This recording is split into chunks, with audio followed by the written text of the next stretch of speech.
안녕하세요. 대담한 사람들의 강민지입니다. 요즘은 본업보다 취미로 유명해지신 분들이 정말 많습니다. 오늘 모실 주인공도 취미로 아주 유명해지셨는데 이 취미를 거의 30년 가까이 즐기고 있다고 합니다. 도대체 어떤 취미를 갖고 계신지 직접 들어보도록 할게요. 손민규 씨와 함께 하겠습니다. 안녕하세요.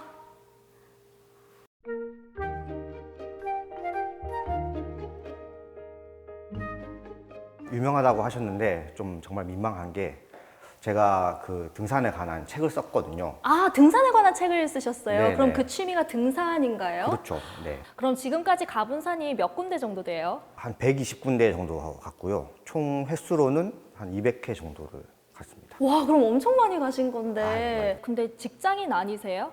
예, 맞습니다. 근데 직장 다니면서 어떻게 그 시간이 나세요? 그러니까 제가 초등학교 4학년부터 산을 다니기 시작했어요. 그래서 와, 굉장히 어릴 때부터 다니셨네요. 네네. 네. 어릴 때 간 산이 좀 많고요. 제가 영도에서 태어났거든요. 200번이라고 말씀드렸지만 사실 그 중에 한 복례산을 80번 정도 했어요. 주말 되면 아버지 딸이 이제 복례산 가서 그런 경험이 계속 모여서 뭐 200회 이 정도가 된 거죠. 그럼 처음 산에 가신 건 복례산이 처음이었나요? 양산에 있는 청성산이 있거든요. 거기에 이제 처음으로 저랑 어머니 데리고 갔죠. 근데 가보니까 굉장히 이제 좋더라고요. 천성산이 또 계곡이 굉장히 아름답거든요. 아, 네. 게임에나 나올 법한 그런 물 폭포가 쫙 흘러오거든요. 아, 네. 그 모습을 보면서 그냥 뭐 말로 표현할 수 없는 좀 웅장한 게 좀 몰려왔죠. 그때부터 아버지도 산 계속 다니시고 뭐 저희 이렇게 다녔죠. 네. 어린 시절에 갔던 산 중에서는 어디가 제일 좋으셨어요? 그 제주도 한라산을 빼면 육지에서 가장 높은 산 지리산이잖아요. 그래서 천왕봉을 그때 갔을 때 찍으셨어요? 네. 어릴 때 근데 천왕봉이 그렇게 어렵진 않아요. 천왕봉에 갔더니 쫙 다 밑으로 내 발 밑에 쫙 있는 그 높은 산들밖에 안 보이고 정말 네, 그 경험도 압도적이었죠. 아니, 밥보다 등산 이 책이 네. 직접 쓰신 그 책인가 봐요. 아, 예. 어떻게 이걸 또 구해셔가지고. 예, 직접 잘- 들고 오셨잖아요. 아, 네, 그렇죠. 예. 밥보다 등산이라는 책이고요. 일반인이 취미로서 산을 어떻게 즐겼는지, 최대한 재밌고 웃긴 에피소드들, 뭐 그런 얘기들을 실었던 책입니다. 아, 그럼 산을 다니면서 있었던 에피소드를 좀 재밌게 쓰셨군요. 네네. 아, 경험담이시구나. 네, 경험담입니다. 아, 그리고 옆에 사진도 가지고 나와주셨어요. 저는 어떤 사진이요? 카메라를 이제 짊어지고 주로 산을 많이 카메라까지 다니는데 다 짊어지고요? 네네. 제가 사진을 찍는 것도 좋아하거든요. 그래서 사실 출사의 의미로도 산에 가는 것도 있어요. 속초 영랑호에서 아래에서 바라본 설악산 모습이고요. 벚꽃 너머로 눈 쌓인 그런 산의 모습 이런 게 한국에서도 볼 수 있다는 거. 이거 알프스라고 해도 믿겠어요. 그렇죠. 예.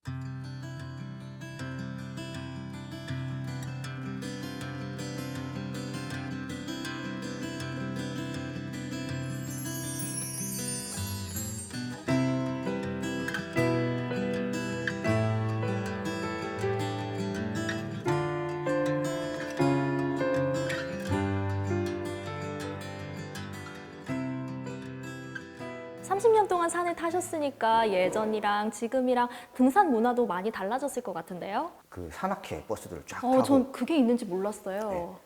되게 재밌어요. 그 혹시 그 DJ DOC에 이제 춤을 추고 싶을 때는 아, 춤 네. 있잖아요. 관광버스 춤, 네. 저 그거 봤거든요. 이게 아, 문화 충격이었어요. 정말요? 산에 갔다 오면은 아저씨들 다 이렇게 추고 있어요. 그리고 저한테도 노래 한 곡 하라고 하고 막 이런 분위기가 있었어요. 막 산 위에 올라가가지고 구호가 다니고요. 야호는 이게 일반적이고 저희 아버지는 왜 그런지 모르겠는데 바우야 뭐 이렇게 하더라고요. 바우야 뭐 바위를 네. 바우라는데 바위도 없는 산에 가서 뭐 바우야 뭐 이렇게 하시고 전부 다 이제 불판 피워놓고 이렇게 고기 구워 먹는 먹고. 버리면 싹 버리고 좀 남는 음식을 이제 버리고 약간 그런 문화가 있었죠. 예, 있었는데 지금은 굉장히 깔끔해졌고 그럼요. 산을 가시는 분들도 여성분들이 굉장히 많아졌고 그리고 산악회도 약간 인맥 지연의 산악회보다는 오픈 채팅방에서 해가지고 갈래 하면은 가자 이렇게 해서 젊은 사람들이 뭐 그렇게 가고 요즘 옷차림도 좀 많이 가벼워진 것 같아요. 등산하시는 분들 보면. 아, 예, 맞습니다. 약간 딱 들어붙는 그런 뭐 레깅스라든지 여성 남자 할 거 없이 남자들도 레깅스 입는 경우가 꽤 많아요. 레깅스 입고 이제 위에 반바지 입고 그렇게 가벼운 차림으로 많이 다니시는 것 같아요. 민규 씨는 혹시 어떤 옷 입고 가세요? 레깅스 입으세요? 이렇게 입고 갈 때도 있어요. 아, 정말요? 안 네네. 불편하실까요? 이게 좀 이제 저도 마음을 잡고 산에 갈 때는 등산복을 입고 가고 하거든요. 근데 반차 이런 거 쓰고 가고 이랬거든요. 아, 그 정도로 산을 네네. 좋아하시는군요. 반차 쓰면 이렇게 가면 되잖아요. 이제 일하고 오전 끝내고 근처에 있는 산에 가는 거죠. 도심에 있는 산에 가는데 이것도 사실 보면 등산화처럼 안 보이잖아요. 전혀 그렇게 네. 안 보여요. 아, 등산화인가요? 네, 네, 약간 트레킹해서 아, 부산에 친구들이 있다 보니 연락이 와요. 막 결혼한다고 그러면 역시 이런 복장으로 가고 신발만 이렇게 신고 가가지고 인사만 하고 바로 이제 산에 가시- 백양산으로 갔죠. 백양산에 가가지고 뒤에서는 아 오랜만에 만났는데 친구끼리 얘기 안 하면 이러면 아 바쁘다 그냥 산에 갔다 와 이렇게 그런 식으로 1년에 그래도 한 10번이나 뭐 이렇게 좀 채우는 것 같아요. 네, 부산이 고향이시다 보니까 부산의 산도 굉장히 많이 다니셨겠어요. 추천 좀 해주세요. 부산의 산은 제 생각에는 대한민국의 도시 산 중에 최고 클래스라고 생각합니다. 와, 정말요? 네, 그 이유가 산에서 이제 바다가 보이잖아요. 남해가 제일 예쁜 것 같아요. 해안선이 쫙 엄청 이렇게 드라마틱하잖아요. 부산 같은 경우는 남해 경계에서 동해까지 보이는 거니까 이 남해와 맞습니다. 남해 동해를 동시에 볼 수 있죠. 지금 여기도 이 복례산 바로 밑이지만 한 20, 30분 걸어가면 산 초입이 나오는 거죠. 그리고 높이도 일반인들 그러니까 운동 전혀 하지 않은 사람들도 약간의 힘을 써서 뭐 1시간, 1시간 반 정도 오를 수 있는 산들이 대부분이죠. 그래서 부산에 있는 사람들은 전부 다 좋고 부산이 도시지만 농촌의 풍경이 좀 군데군데 좀 남아있고 아직까지 그 어촌의 풍경이 군데군데 남아있고 뭐 산촌의 풍경도 군데군데 남아있는데 사실 산에 오르면서 보는 광경이 그 약간 근현대사를 박물관 같은 느낌 그런 모습도 흥미롭죠.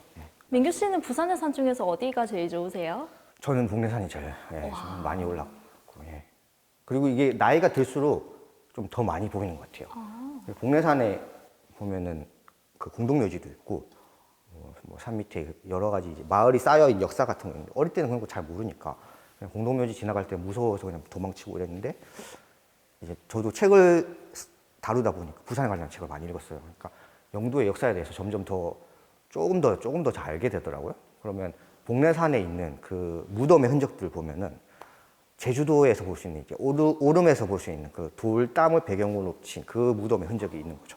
왜냐면 영도의 인구의 한 20, 30% 초기 정착민들은 제주 사람들이었거든요. 아, 정말요? 네. 그냥 산을 그냥 다니는 게 아니라 이게 내 삶의 의미를 반추하면서 이제 가득한 뭐 삶과 죽음 뭐 이런 걸 생각하는 계기가 되는 것도 같고 보면서 의미 부여를 계속 하는 게 좀 오랫동안 산에 가는데 중요한 비결인 것 같습니다.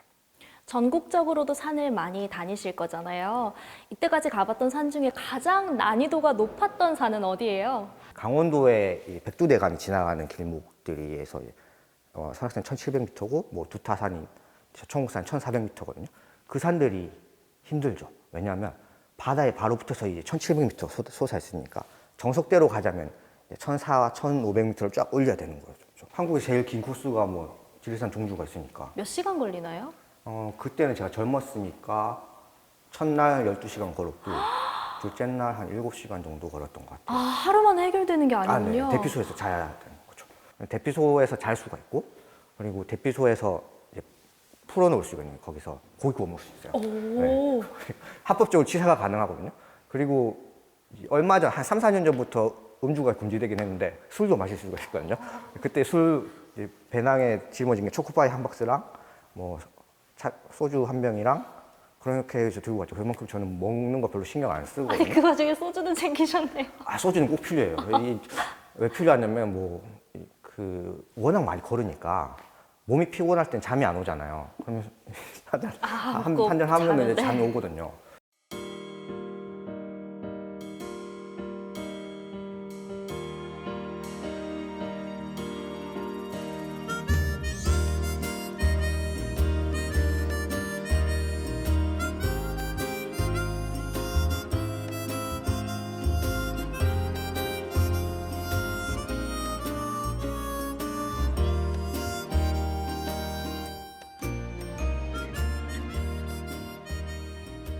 산길을 오르다 보면 정상도 찍기도 하고 내리막도 있고 길이 굉장히 다양하잖아요. 그 과정 중에 민규 씨는 어떤 걸 제일 좋아하시는 거예요? 어릴 때는 그 무릎이 좀 싱싱했으니까 내려가는 게 제일 좋았어요. 뭐 힘들이지 않고 그냥 내 체중 실어가지고 쫙 내려가면 금방 막 오르막 2시간이면 뭐 내리막 40분 만에 막 가고 그랬거든요. 지금은 정상 가기 전에 약간 밋밋해지는 완경사의 오르막이 제일 이제 가기 제일 좋아요. 설레고 그때 그것만 넘으면 정상이 보이고 산을 좀 입체적으로 보는 걸 좋아하거든요. 그래서 정상에 그 산에 가서 복례산이면 복례산 올라가서 동서남북 쫙 보는 사진을 모아놓고 그리고 밑에서 이 복례산을 올려다보는 사진 그런 걸 밑에서도 올려다보시는군요. 네네. 송도 쪽 송도에서 가면 또 복례산의 그 모습이 보이고 그런 식으로 산의 모습을 좀 모으는 편이죠. 정상에서의 보는 모습, 밑에서 바라보는 모습. 그리고 요즘 날씨 너무 좋잖아요. 이맘때쯤에 가기 좋은 산도 있을까요? 계곡 산행을 많이 가시는데 어. 계곡을 보러 많이 가시고 그 등산객들 사이에는 알탕이라는 말을 쓰더라고요. 왜 알탕이요? 알탕인지 모르겠어요. 그냥 물에 가서 자기가 삐어 빠져드는 걸 알탕이라고 해요. 그래서 나 알탕하고 왔다 뭐 이렇게 얘기를 하시는 아, 정말요? 그렇다고 알몸으로 알탕 이제 가는 건 아니죠. 당연히 안 되죠. 근데 뭐 그래서 그 알탕하러 많이 가시더라고요. 이 말 처음 들어봐요, 저는. 네, 저도 들은 지 얼마 안 됐어요. 더위가 있을 때는 뭐 알탕하기 좋은 산 어디입니까? 이렇게 하는데 천성산 계곡이 굉장히 아름답고 물도 풍부하게 나오고 그게 서쪽 산도 그렇고 서쪽 사면도 그렇고 동쪽 사면도 그렇고 그래서 천성산이 좀 알탕하러 가기 좋은 알탕은 안 하셔도 되죠. 한 이 정도만 무릎까지만 이렇게 한번 담그고 오셔도 되고 지금까지 많은 산을 가보셨지만 앞으로 가고 싶은 산도 있으세요? 덕유 육구종주라고 해요. 육구종주. 60령 구천동 종주라고 해서 육구종주를 제가 못 해봤기 때문에 거기도 삿갓제 대피소에서 하루 자고 해야 되거든요. 대피소가 닫혔었잖아요. 코로나 때문에. 근데 이게 시작을 할 테고 그러면 꼭 가고 싶습니다. 근데 저는 그 대피소에서 하루 자는 경험은 꼭 추천드리고 싶습니다. 물론 여성분들의 경우에는 못 씻고 막 그런 이제 불편한 게 있어서 좀 그렇긴 한데요. 그냥 산에서 자면은 이제 그냥 눈 떴을 때 새벽에 별이 쏟아질 것 같이 보이는 그런 아름다운 모습. 네. 민규 씨 정말 산을 좋아하시는 게 느껴져요. 민규 씨에게 산은 어떤 의미예요? 힘든 순간마다 주로 산에 갔었고 그때 경험이 진짜 컸어요. 그러니까 뭐 대학 때 그러니까 서울로 대학 갔는데 전 나름 부산이 굉장히 큰 도시라고 생각해서 갔는데 서울에 가보니까 막 부동산에 적혀 있는 월세와 매매가의 단위가 다른 거죠. 그래서 나 여기서 어떻게 살 수 있을까? 막 너무 되게. 공감합니다. 네, 그래서 취업 잘 안 됐을 때도 그리고 서류 써놓고 면접 기다리고 뭐 그런 결과 기다릴 때도 집에 있으면 술밖에 안 마시니까 술 마시고 몸망 보면서 산에 갔죠. 산에 가고 저한테 등산은 그런 힘든 시간을 견디게 해줬던 활동이었던 것 같습니다. 오늘 민규 씨 얘기 들으면서 뭔가 민규 씨에게 산이란 마음의 대피소가 아니었나 그런 생각도 들었어요. 그리고 산을 정말 좋아하시는 게 느껴져서 저도 한번 산에 가볼까 그런 생각도 들었거든요. 근데 산 타려면 건강 관리가 가장 중요하잖아요. 건강 관리 잘 하시고요. 앞으로도 산 오르면서 좋은 모습 많이 보여주시길 바랍니다. 네, 오늘 얘기 나눠주셔서 정말 감사합니다. 네, 감사합니다.